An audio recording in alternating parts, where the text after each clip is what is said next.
All right, all right. Welcome back to another episode of The Untamed Life. It's Christine Jewell. I think today's conversation is going to be really, really good. I'm just going to riff. I'm going to speak from the heart, speak from the depth of my soul. I want to share some personal stories. I want to talk today about our addiction to suffering, right? Our addiction, our mindset, the level of consciousness that still says, I have to pay the price. I have to suffer. I have to go through this incredible suck in order to accomplish something, in order to deserve something, in order to prove that I'm worthy of something, right? I have to go through this tumultuous suffering. And I want to really unpack this idea around the suffering that we opt into. And really is that I believe that the suffering is optional. I'm going to share a vision, two visions that came to me around this. And I want to talk about grace, like what grace actually means. I think it's such a misunderstood thing, such a misunderstood topic, gift that we don't really grasp, right? And that's why we're still addicted in the suffering.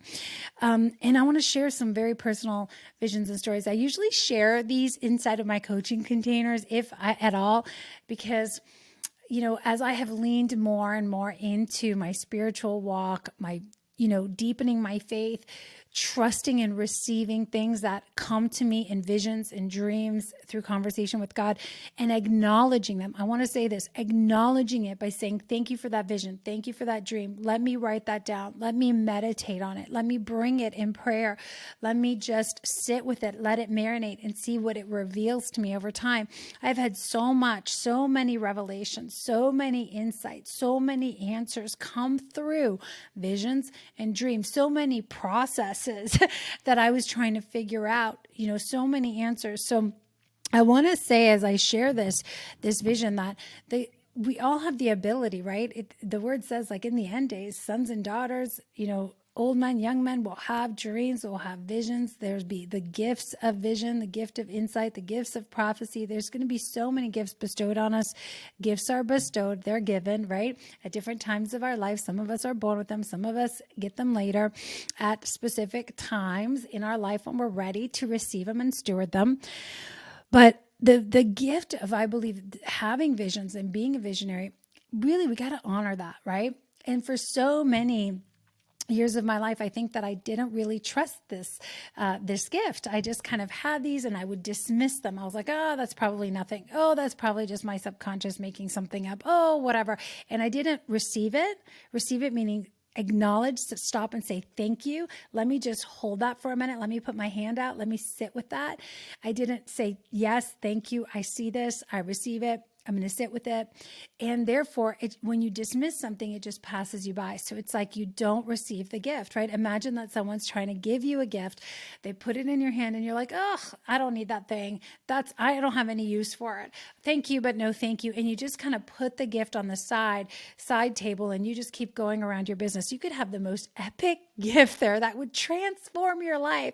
And it's still sitting in a box underneath the table, wrapped up, forgotten about, dismissed, because you were so focused on where you were going at the time, not, I believe, stuck in our own agenda, stuck in a very closed loop, mindset, not able to see, not able to be open to receiving.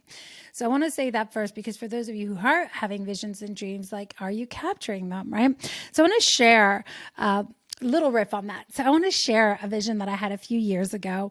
The second version of it, I had it twice kind of show up, manifested, and then it shows up in my real life, right? Of course.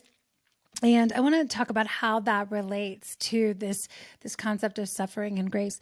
But it was years ago. I think it was probably 4 years ago, maybe around 4 years ago, give or take. And I remember that I was in the middle of, I think it was I was awake and I was having this vision, a very lucid sort of dream vision that came to me.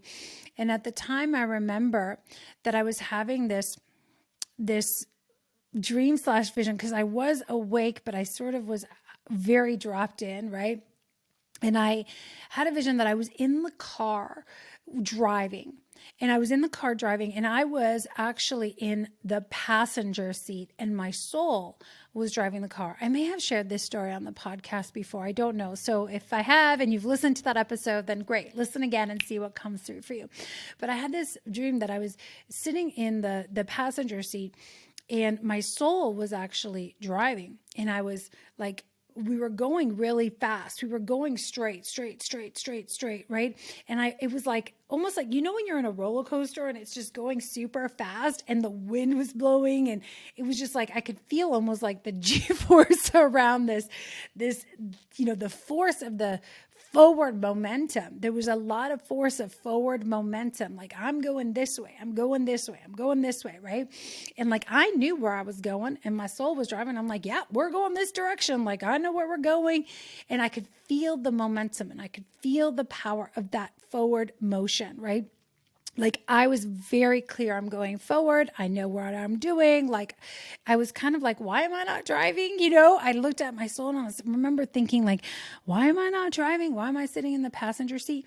And then all of a sudden, like, boom, out of the blue, there's this hard left, like a hard left. And I kind of catch myself because I was like, whoa, we're not, I thought we were going straight. And my soul looks at me and says, we're not going that way anymore. We're going hard left, a hard turn.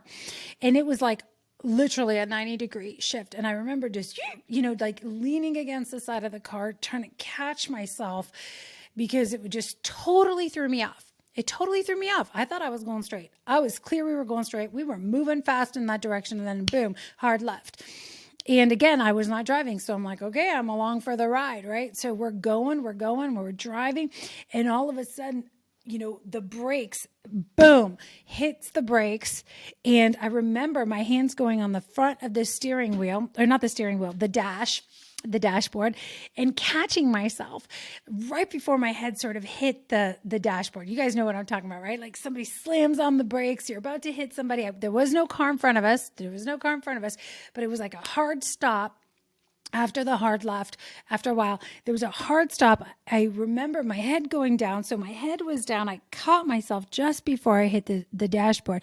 And then as I looked up, and I kind of looked around, and it was really still, and it was really quiet. And I looked at the windshield, and I remember seeing the most epic, lush, golden, green, sunshine pouring in scenery. It was magnificent. It was beautiful, and it was so rich, and there was so much depth, and there was sunshine pouring in through the leaves, and it was like this beautiful landscape. And I remember very specifically turning to my left and saying to my soul that was in the car, what's the catch? What's the catch? And what I meant by that was, what do I have to do? What do I have to go through in order to be able to earn the right to get out of the car and go enjoy that thing, right? What's the catch? And I remember, like, I could have easily just opened the door and stepped out, but I sat there looking out the window like, I want to be there. I want to play there. I want to experience that. But first, there's got to be a catch. But first, there's got to be something that I have to go through, that I have to prove, that I have to do. And so I remember looking at my soul, and my soul said, there's no catch. You're already here. You're already here. Just get out. Enjoy it. And I remember vividly that those words, you're already here. There's no catch. And in that moment, I looked out, and it was as if my heart just swelled. I was like, wow, you mean I don't need to suffer? I don't need to suffer to be able to enjoy not only the view, but actually to go in it. Because, here's the thing. I've had a lot of visions throughout my life. I had a lot of views that I enjoyed, but there was this part of me that felt like I didn't deserve to be in the garden, in the beautiful space, in the beautiful home, in the amazing, supportive, loving relationship, in the financial increase, right? In the lifestyle where I get to travel and do whatever, in the speaking, in the writing, like in all the things that I had visions about. I could see it clearly, but there was this block between me seeing it and me actually being in it. Like I had to overcome some massive challenge to be able to deserve saying that I earned the right to be there. I want to really make sure that you guys get that, because this program was so deep seated. And that was a moment that program began to break in me, because I realized there is no catch. I'm not doing things by my own will anymore. I didn't fully understand it, okay? I saw the vision. I got this idea that the suffering is optional. I'm already here, but I didn't fully understand, like, what does that actually mean? It has taken several years of it to unravel and keep revealing in layers. Because again, it's all about the level that you're ready to receive the message is at, right? And integrate the wisdom, the lesson into your life. I think that we can learn the hard ways, or we can receive impartation, wisdom, whatever, and then we can begin to move in faith in that direction. I really did begin to move in faith after that first vision, and embrace this idea that what if suffering is optional? What if I get to move forward and I can actually remember that I'm already here. Everything that is designed for me is already here or on its way to me. And I can enjoy the process. I can really enjoy stepping out of the car without hesitating, without waiting, without feeling this huge mountain in between. And here's the other piece of that. There is a hard left, right? There was a hard left that happened. At that moment in time when I had this vision, I had a very I was very much in my own agenda, in my own way. I was like, COVID was happening. I had a business, a bricks and mortar business. I had my own ideas of how that was going to be running, how we were going to pivot. I had my own ideas about what online versions of my business I was going to launch. I was full force, full-fledged ahead with developing a new concept, with coaching people in high performance coaching online a certain way. Like I was full on in one direction. That hard left that happened, like God was taking me in a completely new direction, which is where the Warriors of the Heart was birthed, where the initiation was birthed, where the book that I'm writing is birthed. I didn't know all that was coming. And none of that was on my radar. None of that was in my head. None of that was by my own will or my own doing. It was a supernatural redirection that I chose to follow. And I tell you that once I chose to follow that, that's starting to pull after, I decided to finally, okay, I'm going to close down the bricks and mortar. I'm going to go all in here. I didn't have all the answers. I didn't know what it was going to look like. There was a lot of unknown. There was a lot of just being in the quiet, the zero, the set point, the void, right before the creation is birthed. And it came through very organically, but it was just learning to trust, learning to move one thing at a time, remembering I'm already here, right? I can enjoy the process. What is coming up today? Where am I being led today? And so this hard left really manifested in my life within months. I think less than a year, the hard left happened. And I started to birth I started to be led right into birthing this new brand that you see today, the messaging, like everything that I teach my clients today is completely different than I did back then. Every program that I run is completely new. Everything is completely different, and I operate my business completely different. Here's the second thing. Then we fast forward again. And it was maybe a year later. Maybe it was a year later. I don't know exactly the timeline, but I was in Sedona this time. You guys know I love Sedona. And I was going through a hike. I think I was there by myself. Mark had left. I decided to stay on for several weeks. And this was right in the middle of COVID. So the vision I had before that was probably a year before or close to that. This was right in the middle of COVID or shortly afterwards. I was in Sedona, and I remember sitting at the top. I found this ledge at the top of, I think it was Cathedral Rock. If you guys have been there, Cathedral Rock is amazing. It's so beautiful. Oh, it's so gorgeous.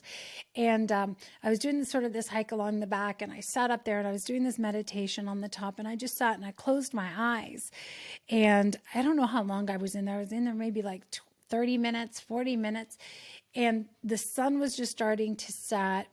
And I just remember the warmth and the sun. And as I opened my eyes, coming out of that meditation, I was just dropping in, just praying, meditating, being there, quiet, receiving just this beautiful energy from this place. As I opened my eyes, I looked out, and the vision before me physically with my open eyes, with me sitting there, what I saw when I opened my eyes, the first thing I heard whispered to me, as almost like right before I opened my eyes, I heard the words, "You're already there. You're already here. I'm already here." And as I opened my eyes, I saw the same vision, the same picture, but physically manifested. In fact, if you guys are watching this on video, I'm going to show you right now because I actually took a picture of it and I framed it. And I'm going to show you guys here this amazing, epic view. Okay, if you guys are on video, you can see this incredible, lush, green, rich view that was right before me, and it had so much beauty. I took a picture, I framed it, and the name of the picture is "You're Already Here." You're already there. It's already here. Everything is already right here, right now. There's nothing you have to suffering and challenge you have to overcome. There's nothing you have to do to prove that you deserve it. It's about being ready to really receive, to recognize that everything is here, and we don't receive things until we're ready. But often we don't receive things because we keep dismissing the gifts. We keep dismissing the calling. We keep dismissing. And again, there is certain timing in our life. There is certain seasons. So I'm not saying like right now is the time to force everything, right? There's a difference.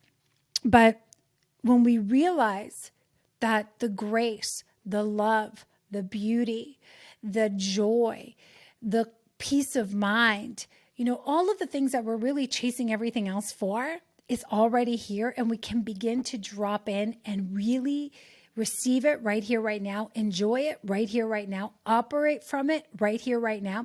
I really do believe that it starts to accelerate the timelines for everything else coming into our lives because we are serving well, fully in our gifting, enjoying, delighting, right, as we're called to.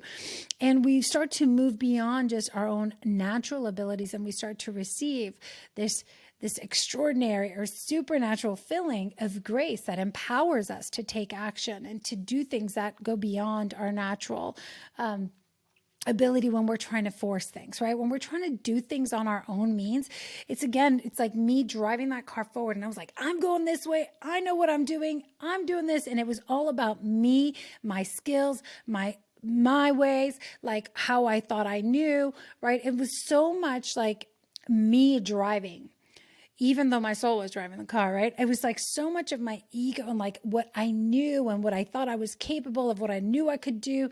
But once that hard left happened, it was like, whoa, I don't know where we're going. I don't know what we're doing. This is not what I thought. I feel out of my comfort zone here. This is stretching me. And this is how it's been ever since I took that hard left and I chose to follow the prompting, the calling of the Spirit, the calling of God to say, Christine, we're going this way. You're going to structure your business this way. You're going to do these things now. It required me to really activate my gifts, to recognize the gifts that He gave me, and then to begin to operate from them. And I had to really lean into the trusting, right? Lean into the trusting. And it's a dance every day, even this morning. It's a dance, right? Of like, am I still trying to force everything here? Am I driving the bus or what? Am I in the suffering or am I out? Am I receiving the guidance? Am I receiving the direction? Am I obeying the direction? And am I letting go of all of my striving and forcing and needing to push? And that's the challenge, right? The challenge is now different. The challenge is surrender. The challenge is obedience. The challenge is trusting. The challenge is leaning in when it feels a little scary, right?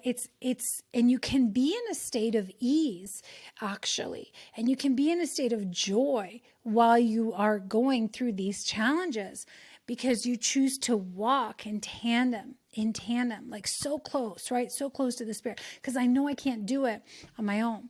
So I want to read something here. I got to put my glasses on. And I believe that this is when we understand the concept of grace. And I want to say that grace is is not something that's achieved down the road somewhere, somehow. Grace is a supernatural bestowing. It's imparted on you. And grace is this supernatural power, endowment, empowering of the Holy Spirit, right? That is made perfect when we're weak, when we're confused, when we're like, we don't have the means on our own. Grace is poured into us, right? Grace isn't just like you're forgiven by grace. You are empowered by grace. You are strengthened by grace, right? We accomplish things that go way beyond our natural abilities by grace. You can't possibly do enough to earn it. You can't possibly, that's the only thing is like that I can say is you can't possibly do enough, say enough of the right things, right? This isn't something that you earn. It's something you receive. The supernatural power of grace, the ability to love deeper than you've ever known before, where you thought other people didn't deserve it, to love the people that are hard to love in your life, the supernatural ability to love those people, to forgive those people, that comes by the gift of grace. It's a gift that was bestowed upon us from our own Father. It's a gift that we can then extend to others, because in the natural, in the physical, you're just like that person, it could be your mother, it could be your father, it could be somebody that, betrayed you at work or whatever. And you're like, that person does not deserve it. And you're still waiting for them to say the million things, to do the right things, right? You're waiting on them before you will extend or you will take action. The supernatural empowerment says, I receive it, therefore I give it to them. And the reason why I can is beyond my own scope, right? I'm not doing this in my own strength, because really, and I say this all the time, I think I said this in one of my last podcasts, it's like in the natural, I want to slap and choke that person, right? I want to like hold them accountable for everything that they've done wrong. In the supernatural, by grace, I'm able to forgive. By grace, I'm able to actually drop into the place of compassion. By grace, I'm able to let go of the judgment and give that to God and just bring back my energy, my creative life force into my own body, into my own heart, so that now my energy can be channeled towards something that is life-giving, that is productive, that is effective over my life, that is building me up, that is building other people up, instead of it being siphoned over, to someone else's space because I'm still angry at them, or being siphoned to building up walls of protection around myself, right? So this 2 Corinthians 12:9 talks about grace, and it says, my grace is sufficient for you, and my power is made perfect in your weakness. God wants to move through us in supernatural ways, supernatural gifting. He brings a calling, and I'm going to talk more and more about this, but the calling on our life, if it's truly a calling, and I shared this about right now, I'm almost done with this book, and I really feel like it was just calling. It wasn't going away. I was like, you're doing this.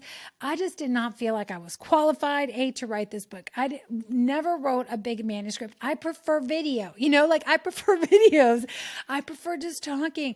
So for me to sit, it was like, it was really going to it has required a collaboration, a deep partnership. The way that I even teach and coach right now, or doing these podcasts, like even though I'm energized by this, the things that come through sometimes I know is not me talking. It's just like the Holy Spirit is using my mouth and talking out. And I'm so grateful. And I'm so grateful for that gifting, And sometimes people will say to me, oh my gosh, that thing you said, or that, what did you talk about there? And I can tell you, I cannot remember. I can't remember what came out of my mouth. Not because I was distracted, but because it was a total co-creation. It was a union where the Spirit, the power of God is moving in you and through you and out of you. And so you're in this union, right?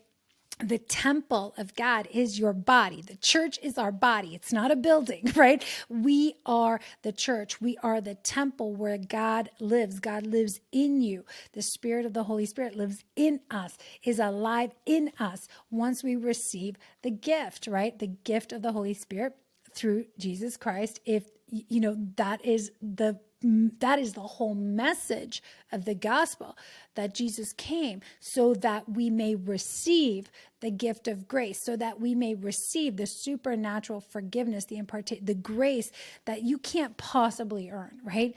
It's such a beautiful gift. And with it come a cascade of other gifts, right? We have so many gifts available to us.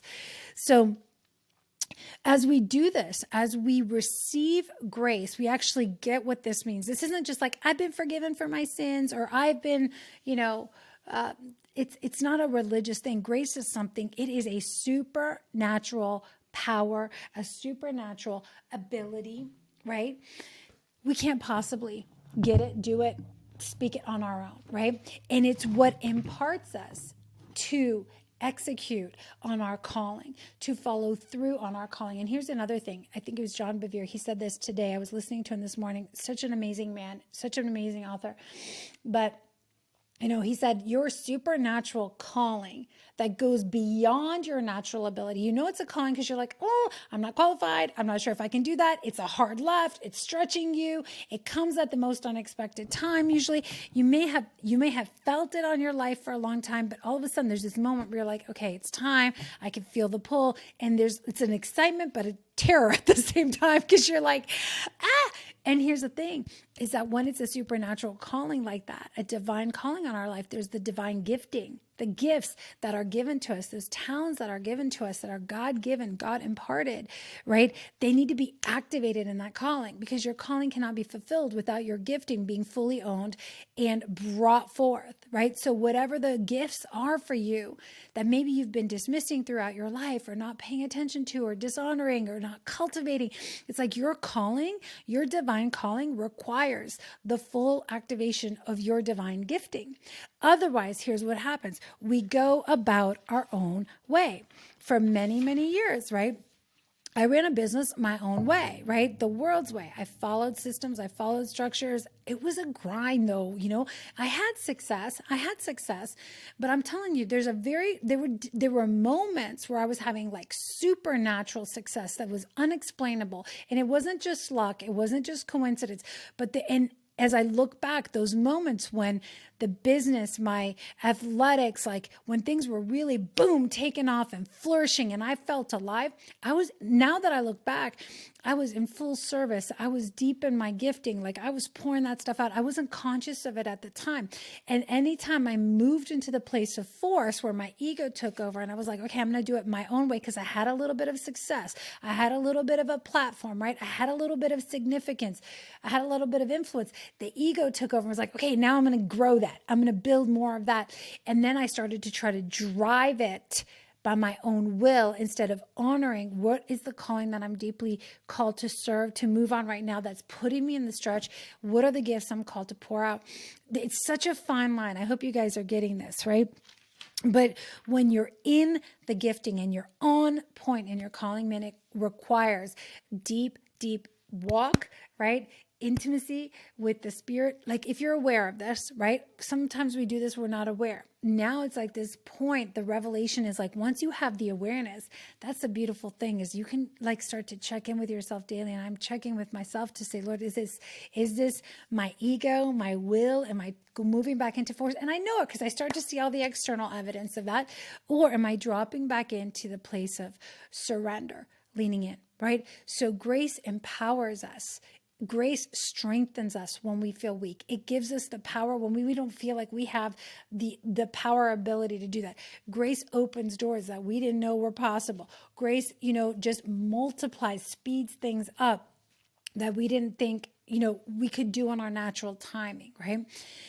So as I wrap, I want to just say this, that grace really empowers us to trust, and it requires us to trust, but it empowers us to trust. A lot of people, when I'm talking about trust, I'm talking about trusting the calling, trusting our gifting, trusting the visions, trusting the dreams, trusting the direction, right? Trusting the process, the journey.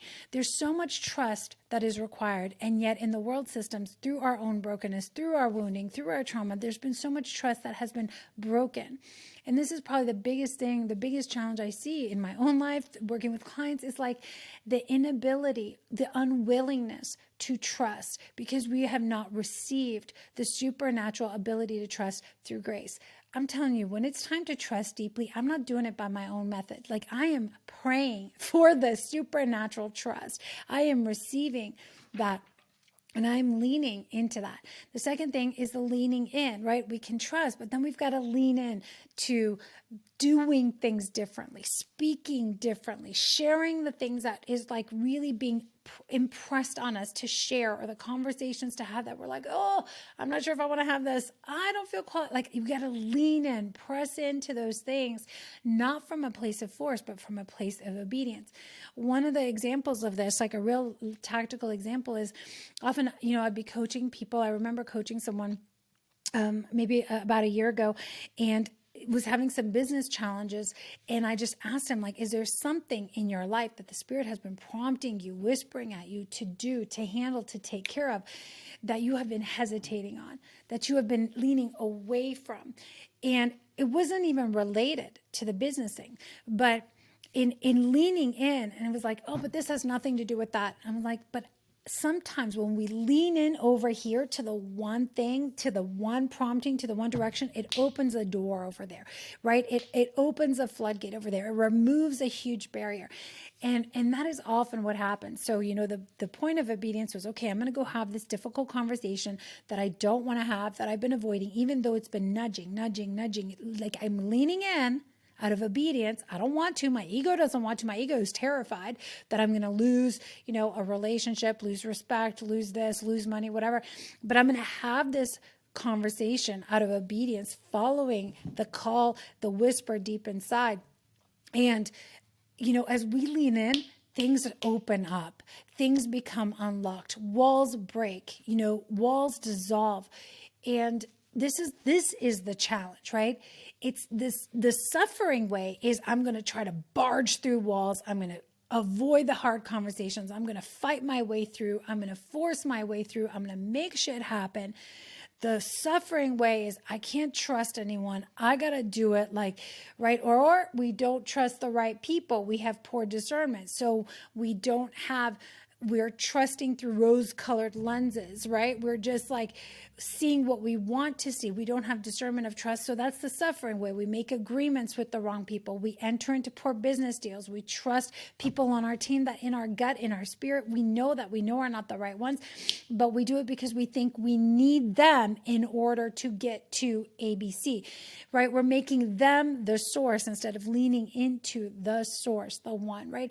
I see this so much where people are like, I got people on my team, they're the wrong people for the seat, but I think I can't move forward without this person. I can't move forward without this business partner. I can't move forward without this deal. I can't move forward without this client. I can't move forward without this relationship. Be careful of that, because that right there becomes a huge block for us, right? So grace, it requires us to trust. It requires us to lean in. And not only requires, it empowers us to lean in. Grace empowers us and requires us to go anyway when it doesn't make sense. It requires and empowers us to release my agenda, my expectations, my attachments, right? It requires me to do that. But then in the physical, it's hard to do it on our own. We're just like, I don't know how to do this. It's impossible. I'm so attached to this thing. I'm so terrified, right? That something's going to go wrong. And we've got our little fingers gripping and gripping and gripping on these things. And the only way, you guys, the only way I've been able to release that grip is through the supernatural grace that says, okay, help me. Do it by grace. I release this agenda by grace. I release my attachment to this outcome by grace. And I'm opening myself up by grace to what is going to come. It's beyond my natural ability to do so. I'm not manifesting my way into this. I'm not sitting here visualizing it and trying to manipulate my emotions. I am fully owning the fact right now that this is a little bit terrifying or a lot terrifying. And at the same time, I can activate, welcome the supernatural faith, the supernatural courage, the supernatural abilities, right? To speak, to reach out, to love on that person, to make that decision that right now my physical self, my ego, right, is like just is paralyzed, doesn't want to make the decision. My point is that in you, you have the potential for all of it to be present, right? We are always opting in to the suffering, to the hard way, to the challenge way, the force, the grind, the hard one, or we have the ability to say, Lord, I receive the supernatural grace. I'm going the supernatural way, right? The divine way. And I'm going to release by your grace. I'm going to let go and trust by your grace. Empower me, fill me. It's already in you, right? If you receive the gift, but it's not in us if we don't receive it. Again, I'm going back to the present. All of these things are available to us. We are told the body's a temple. God is in us. The spirit is alive, but not if you keep rejecting. You say, you won't be able to access. You won't become a host for that. You will just become a host for everything else. Anxiety, fear, force, worry, other people's emotions and energy, because you are just taking everything on. We've got to become conscious of this. And the last thing that I want to say, and there's so much more about this, I think this could be a multi-day conversation, is really that grace empowers me to enjoy, to delight in the process, to enjoy the ride. Whenever I'm not enjoying the process, and you guys, I'm sharing this because I'm going to be raw and real. Like, I spent a lot of time in the space of frustration. I've shared this many times. Like, the frustration zone has been my emotional home for many, many years because, through the programming of athletics, through the programming of business, through the programming of the world, it's like always feeling, the ego always feels like I need to be further ahead. We're comparing ourselves to where we think we should be, where someone else is. We are frustrated that people aren't responding the way we want to. We've done all this work. Why are they not catching up, right? And there's all this below the surface unconscious superiority complex going on, this comparison, right? This judgment, this lack of acceptance. And we're getting robbed. We're getting robbed of the joy that is already available to us right here, right now. So anytime I catch myself in that loop of frustration, and I was literally journaling about this morning, is I said, what am I finding myself constantly? I'm going to see if I can find that question I wrote down. Right? What am I constantly frustrated by that is robbing me of my joy right now? And literally in my journal, I wrote down the thing and I said, okay, here's one thing, right? Trying to do this instead of doing this.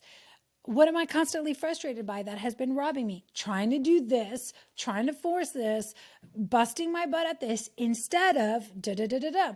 The instead of is the piece there, right? Is the piece that moves me back into trust, into leaning in, into going anyway, into releasing my agenda, and into enjoying the ride, enjoying the process, moving back into the place of delight and wonder and patience, right? There's so many things. The fruits of the Spirit, we know them, but we don't experience them when we're out of alignment, when we're out of grace, out of receiving of grace. So as I wrap up today, so many beautiful things in this podcast episode today. I really want to invite you into a couple things to consider, to meditate on. Number one is, are you still in the force? Are you still in the grind? Are you still in the suffering way? Are you in the suffering way, in the suck way, in the mindset, the consciousness that says you don't deserve it unless you pay the price, you do the things? That is the exact opposite message that Christ brought to us,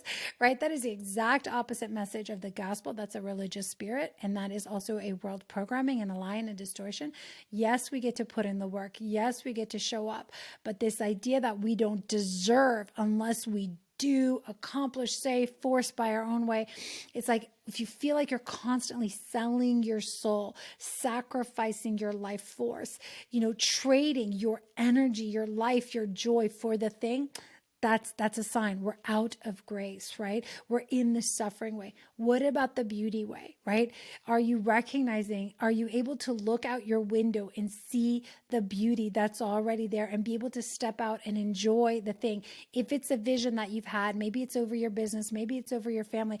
Can you see the vision now? Can you begin to bring, little micro, experience of that into your life today, right? Because that vision represents something that is here, right now, right? The beauty is here, right now. The light is here, right now. The lushness is here. Maybe that exact picture isn't here right now. That will manifest later. But the essence of the vision is available right here, right now. When we serve while here, when we experience it while here, when we enjoy it while here, we start to feel, experience, step into more of the vision right here, right now, right? So number one is, as you leave, I want to ask you, like, are you still in the suffering way? Are you ready to embrace the beauty way, right? The grace way. This isn't some sort of like, oh, it's graceful ease and flow. It's grace is power. It's empowerment. It's supernatural, appointed, right? It's given. It's got to be received. The second thing, is really, where are you at with this concept of grace? Have you fully received it over your life? Are you also extending it? In the moments that you're weak, that's when we pray for supernatural strength. In the moments that I'm overwhelmed, that's when I pray for supernatural calm and clarity. In the moments that I don't feel capable, that's when I pray that God would take over my lips and talk for me, through me, right? It's like, that is the impartation. That is the connection. That is the union. That is so beautiful when we are walking in this grace. It's amazing, right? And just, the last thing I want to share is, if you are having dreams, if you are having visions, if you are feeling the nudge of the Spirit that is speaking to you, are you actually listening? Are you receiving them? Are you capturing them without having to do anything with it right away, but just acknowledging is the first step. Such a beautiful step to beginning to change things in our life, right? To begin to follow in obedience.